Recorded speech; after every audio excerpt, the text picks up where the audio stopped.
Okay, so I opened up my G36 just to inspect it, and I looked at every single part, and I looked at the pinion, and started to see some wear. It kind of looked abnormal to me, so let's see where it's at. I think it's right there. You can see the angle. See, the teeth are still straight, but the angle right there, you can see it's starting to get affected. And I've shot this plenty of times, plenty of times. So without that wearing down, and then all of a sudden it did, I was, hey, you know, I know that's not normal. So I started to look around at the beveled pinion. It was still perfect. And then every time I'd spin, I could tell that the teeth was kind of odd, like it was very much off. And I noticed that something else had to be wrong. So I go look at the bearings because they're still stock.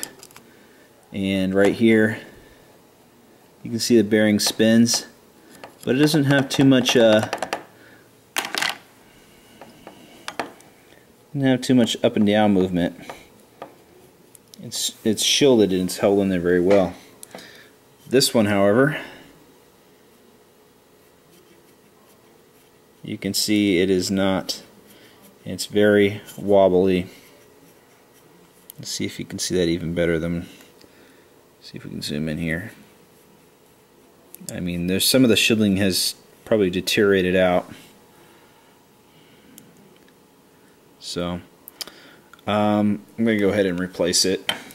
But I'm pretty sure that that's what caused it to move. The only other way is if the motor had somehow was doing this, I guess, in the cage, going back and forth like this, moving, and created a little bit of that wear. I'm not too worried about it because I know that that pinion is very good and it'll last a long time. But I would want to make sure that, you know, once there's wear, you want to look at why and figure out why, so you know for future references. And I'm pretty sure it has to do with this bearing right here that's becoming more wobbly, because you can tell that that's a lot more wobbly on that side. And this marking is from when I had the gun stock, so that has nothing to do with the shimming on here. Just had to say that just in case comments come up. But yeah, look at this. So I'm pretty sure that that this has to do with this bearing here, because the other one can't do that. See, the other one just spins freely. I'll try to spin this one.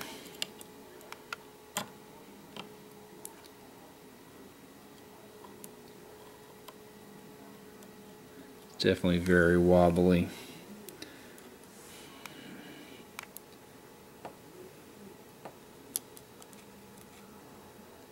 See, that's pretty much stable.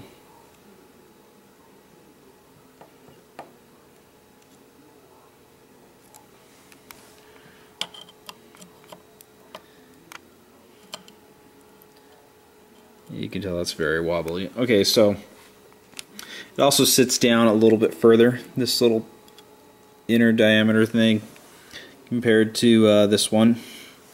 So I think it's time to replace, and I've got some 7mm bushings right here that I'm going to replace the whole set with, just for the hell of it. SHS. I usually do not like SHS products because I've had a lot of bad quality issues. And if I install these and then I see more bad quality issues, oh shit, you know. I really hate SHS for the most part. Okay, so I guess I'm going to go ahead and remove everything and just get this ready for reshimming too.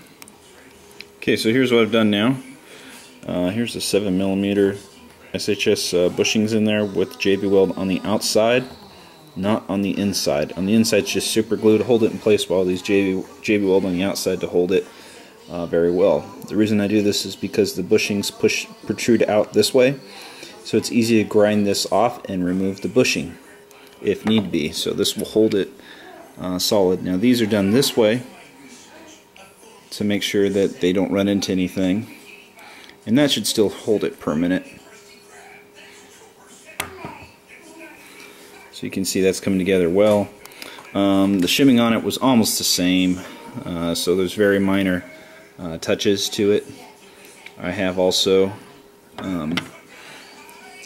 over here on this side red Loctite all these screws very lightly, and that's pretty much it for now. So you can see what that looks like there. I did think about using some of the core gears, and I decided not to, mainly because I think they're cheaper quality. So here's this one, the bevel, and in comparison, you see how thin this is. See the teeth there, compared to what I run on here, which I thought was way more viable. So you can see here for DSG, I think that's way more viable.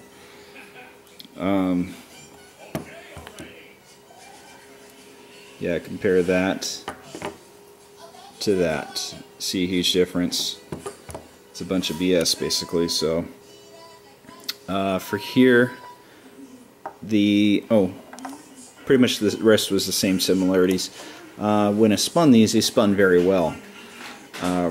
Pressed right down into the bushings without any shims, they spun very well without shims, which led me to believe that, you know, these are pretty fine cut around the teeth, and they land just about the right spot, so they are made pretty well on specifications between the teeth here. However, the only reason I didn't want to run is because of this bevel gear's thickness, which I don't feel very appreciative to run that. So I mean, I guess appreciate's not a good word to use. I'd be happier to know that I'm running this than I am running that.